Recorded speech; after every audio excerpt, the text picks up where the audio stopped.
Hi, I'm Paul Amandes. I play Ted in Local Wonders. I wrote the songs and I co-wrote the script with Virginia Smith, who directs the play.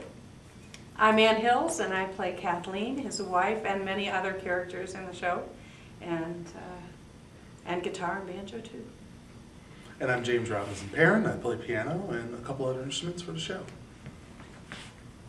So, what is Local Wonders about, Paul? It's about 90 minutes. Local Wonders is based on the book written by Ted Kooser, a book by the same name. Ted Kooser is from Nebraska, as I hope you all know, was poet laureate from 2004 to 2006. And he wrote a book of essays about what it means to be home, what it means to be human, and ultimately what it means to be alive. All of those things get threatened. The people leave his life. His son moves away. His mother dies. He has to live with the idea of people leaving his life. What does it mean to be alive? What does it mean to be at home? And then his life is threatened with a bout of cancer, which he starts thinking about, what does it mean to be alive? What does it mean to be an artist? And should I have done something else with my life? Is that all there is? And he discovers that not only is poetry found in the local wonders just outside our front door, but that life is found, and the essence of life and the good things in life are found right there. And you can go all over the world and it comes back down to that. How did you and Virginia happen to choose this to do Local Wonders? Well, from what I hear, Virginia found the book when she first came to Nebraska and liked it so much that there was a reading done of it, and she thought there were more dramatic possibilities to it, and asked me to take a look at the script. I've worked on a lot of shows of literature adapted for the stage, and I had some concepts for it, but there were some interesting challenges with this, and I went away for a week and thought about it, but I had my guitar with me, and without even thinking about it too much, I came up with a couple of song ideas. And by the end of the week, there were 2 songs, and I thought, well, there are already 2 songs. I think I'm working on it. And so then I sat down with the script, and we came up with a version that had a lot of ideas. The book goes in a lot of places, and if we did the whole book, we'd have to do, Nicholas Nickleby 8 days of performances. So we had to find a way to in one day, in one show, give the essence of the book.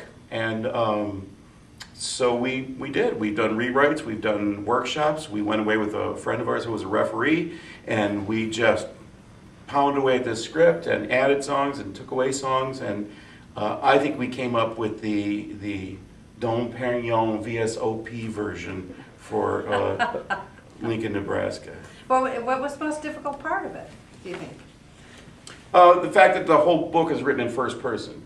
That it very much is from one person's point of view, and yet he speaks about the people in his life, and he speaks for them in some ways, that he sort of bounces his own ideas off of them. So creating a world that is both reflective, the way Ted is in his writing, but also expressive and transformative to an audience, and includes his wife as well as a character in the piece. That was the biggest challenge, but I'm pretty happy with the results, if I can say that. And how did you happen to think of James and me to be involved? Why did you think of me as Kathleen? How did we come into it? Well, because I had written the songs, 2 of the songs first, I heard your voice on them, and the amazing thing is to keep hearing your voice on the songs. And going, that's the first voice I ever heard on the song. Someday somebody else is going to play this role, and I'll have to go away because I'll feel like it's the wrong voice. So they'll just have to lock me up when that happens. But I also, when it was time to produce a CD, I really wanted a CD that sounded like Ann Hill's CDs, and because I listen to Ann Hill's CDs, and I said, I want the songs to sound like that, and I gathered up my courage and I asked Ann Hills, and look what happened. I've heard of her. I had to.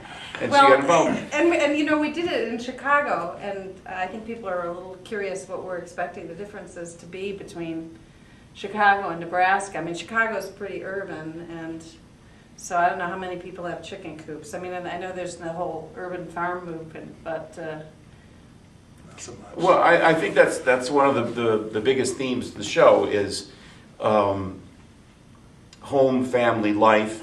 Those are pretty universal themes. I think people in Chicago and people in Lincoln and people in Richmond, Illinois, with a population of 900 where I grew up, people everywhere understand that and what it means.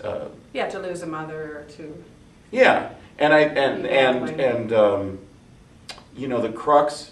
We also tried to take Ted's poetry, and I don't profess to be a poet. I write lyrics, but take the essence of the poetry and use the music and use the theatrical staging and the assigning of lines and the harmony and all that to express the poetry on stage in a theatrical way. Not to improve it or not to change it, but to make it a different art form that speaks just as loudly as Ted's poetry and Ted's essays do as well. And I think you were the one who came up with the idea first of adding a piano to it, which was, we had originally conceived of it having a piano in it, but we'd never performed it that way. And when we had a pianist on the CD, especially one who played kind of an interesting R&B and a few jazzy things, I really enjoyed the sound of that, and I kept thinking, who do I know can do that and who can sing? Yeah, great singer. And sing, you know, those harmonies that I wrote for that are higher than mine, you know. And James came right to mind, and I asked him, and again, I struck gold, and then James was available and interested, and on the team, and the two of you sound great together, I think. And Chicago audiences know all of us on some level too, so that's a little bit different than here. I think I haven't performed in Nebraska very much.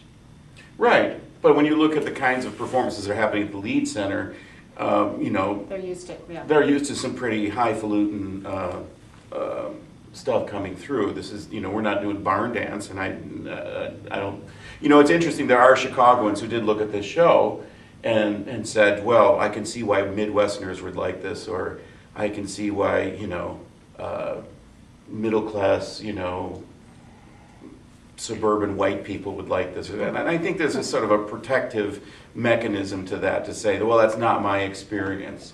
You know, we can all see Grapes of Wrath, and we can all see, you know, Our Town. I think Our Town is done every day. It's being done at some high school, community theater, or college, oftentimes missing the mark of what that show is really about. But it still is the kind of show that everyone goes, that's my story. That's how I grew up. That's how I felt. That's how I feel now that I'm older, and I wish I could go back to my 12th birthday. You know, and all of that is important. All that is in this show, and there's a cleanliness to the show too. 3 people, a few instruments, a piano, and you know, 90 minutes talking to an audience. And by the end, I think most audiences have that alien abduction experience. You feel like you were taken somewhere for 90 minutes and then put back in your chair, and the lights come up and you say, where did I go for 90 minutes? That's my absolute dream, and I think we do that for most audiences. Yeah. And your favorite part? The interviews. Well, I mean, because I have such a big chunk of the show, it's fun. It's really fun to be an actor in a show that I also helped write, because when I'm acting, I can't think about the writing at all. And so there's this wonderful release when I get to act, where I just, it reminds me how much I enjoy acting. When you're writing, you forget about acting a lot, because it's so introverted, and it's so, you're so alone with it.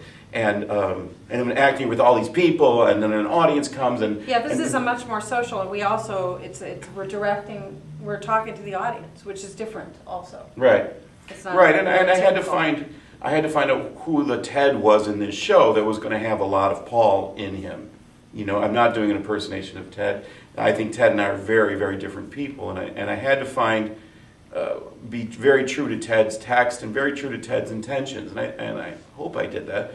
But I also had to put myself through that prism and see how we come together. And so the Ted in the play is not Ted Kuzer, and it is not Paul Amandes. It is Ted in the play. And I was thinking about James's part as far as the piano, that the underscoring that goes on in various scenes is hugely important too for setting, and moving the emotion of that particular scene forward.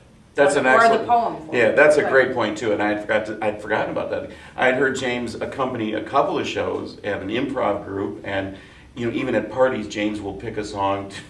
Somebody will say, will you bring that lantern over here, the green one, and he'll play the theme from the Green Lantern. And and his sense of association and his range of music, it's like someone who thinks like that. And the music, the underscoring for Lentil, one of the stories in the play, is really a lot of fun. And I knew he would come up with lots of stuff, as well as being an excellent musician who is so professional that he reads my mind a lot. So I mean, there are a lot of times where he said, where he plays exactly the way I envisioned the accompaniment, which I know is not the way James would have written it. So I really enjoy the fact that he plays my music coming out of my brain, and then when I say, James, do your thing on here, it comes out of his brain. Yeah.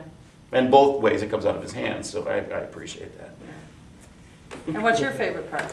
I gotta tell you, Push Back the Darkness, the song in the piece, it's very, every time I hear it, I'm just like, wow, that's really, I guess it just kind of speaks to me. I don't know specifically how it speaks to me, but it's one of these ideas that you're in a very dark place and you're trying to push it out with this feeble light out. I know that's not how Ted Kuzer originally meant that emotion, but that's how it means to me. That's my favorite part. Mm-hmm. And I love doing all the different characters, whether it's the Sneep in the children's or the mother. I think playing Ted's mother really means a lot to me, that particular scene with my mother getting older. Just that sense of frailty and yet strength, her ability to sort of channel strength. And I love singing. I always love singing.